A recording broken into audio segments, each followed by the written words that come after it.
Ал эми эгерде L менен аяктаган мужской роддогу L же болсо мягкий знак менен аяктаган сөздөрдүн аягын кандай өзгөртөт? Мисалы үчүн учитель десек, эми учитель деген сөздүн алдына благодаря деген предлогду койсок, учитель деген кандай окончание алат? Аягына кандай окончание коюлат? Караңыздар.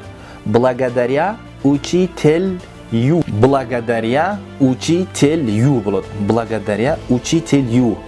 Благодаря воспитателю. Воспитатель тарбиячы, воспитателю десек, тарбиячынын жардамы менен. Благодаря воспитателю.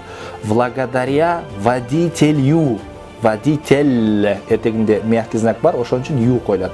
Благодаря водителю. Айдоочунун жардамы менен, айдоочунун арты менен. Благодаря руководителю. Благодаря руководителю. Жетекчинин жардамы менен.